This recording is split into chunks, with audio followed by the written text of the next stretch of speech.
Hi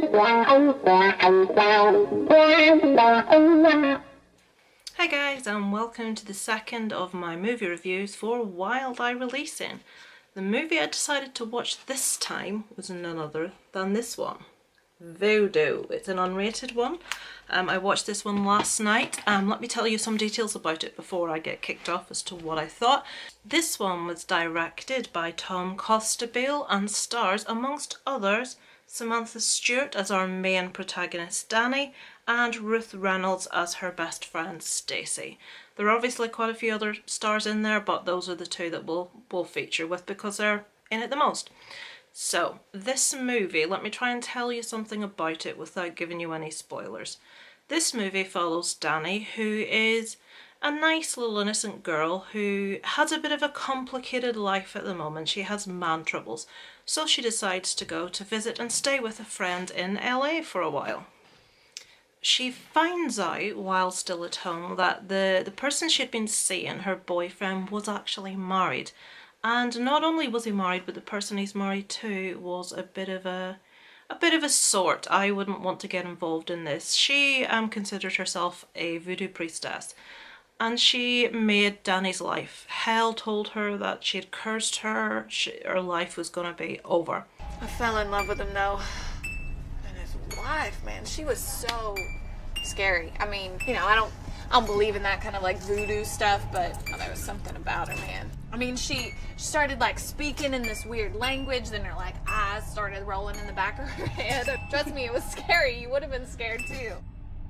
So she thought, right, to hell with this, I'm going to stay with my friend in Los Angeles and let my hair down. And she does.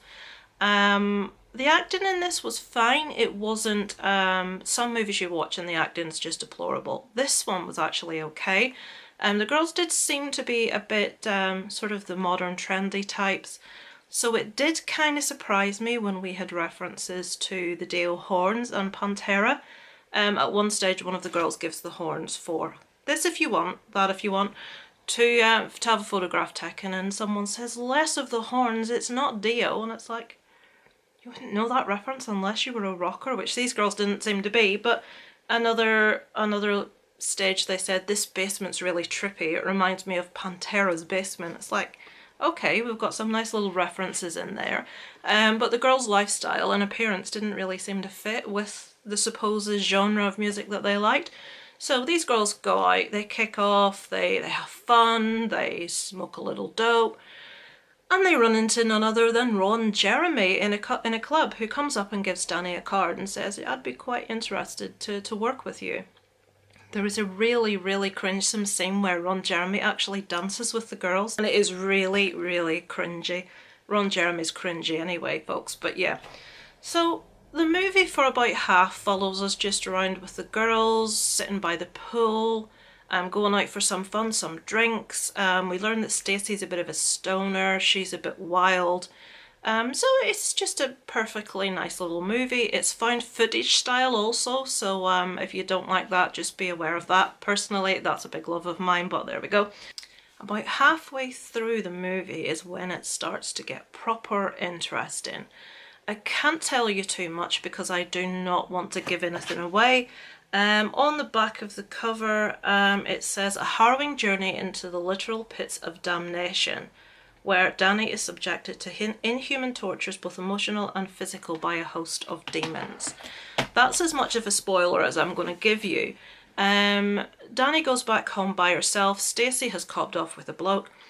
Things start to happen in the apartment she's staying in. We get knocking, we get funny noises. I personally am a big fan of anything ghosty or haunted, and I did feel myself. I was watching this about 2 o'clock in the morning this morning, in the dark, on my laptop by myself, because I have to watch Wildeye movies on my laptop as I don't have a multi-region player. And I have to admit, I did find myself getting a bit creeped out by it, and I love that. The sounds in this, it sounds a bit weird me making reference to the sound in this, but the sound in this is fantastic. It does really put you on edge. When things that are a bit more, shall we say, disturbing start to happen, the sound emanating from the bad guys, is the only way I'm going to put this, It's proper creepy and really, really good, really spot on. Made me sort of feel really sort of nervous and on edge, and when a movie can make me feel something, I know I'm onto a good thing. The movie just does, from the point that Danny starts to hear things, and she sees something also in her apartment, which I won't go into detail, and she ends up being dragged off to hell, for want of a better word. And some of the imagery and things that we see in hell is proper freaky stuff. I really don't want to spoil this for you guys. I don't want to tell you anything that's happening there. The makeup's fine. There are like some set issues where like the walls don't look particularly fantastic, but remember guys, we're not talking Hollywood blockbuster here. For me, it was perfectly sufficient. The acting is really good. I could have done with Danny screaming a little bit less. If a woman screaming a lot aggravates you, this will aggravate you. I could have done with that being toned down a bit, but really, when you see what this woman is going through, you can't blame her. It is horrendous. Some people will say this is just shock for shock's sake. There's no real storyline to it. I disagree. I actually really enjoyed it. I did find myself gradually building up where we start to get to know the girls. We start off with like a bit of, oh, what's going on here? I'm not too sure. And we just delve into the pits of hell and into some pretty nasty stuff. Some pretty nasty imagery. None of which offended me, I have to be honest, because it was otherworldly and dreamlike, and I'm not saying it was a dream, but it didn't hit me in the same manner that something like a Serbian film did, for example, because that just seemed really, really real. This, people will say, oh, if you were disturbed by that, why aren't you disturbed by this? I was, but not on the same level. It was different. I really want to give kudos to these guys. I feel they did push the envelope. I feel they did show me things I haven't seen in any other movie. I thought the acting was really good. I was disturbed by it. I will watch this again, and I watch a lot of movies, guys. The big classics like Halloween and Friday the 13th and Nightmare on Elm Street, I forget most of those because I've seen so many movies. I watch so many new ones. I don't tend to revisit old ones that much. But this one I will watch again because I want to see it again. My husband will probably enjoy this, so I'll probably sit down and watch this with him. I'm going to highly recommend this, guys.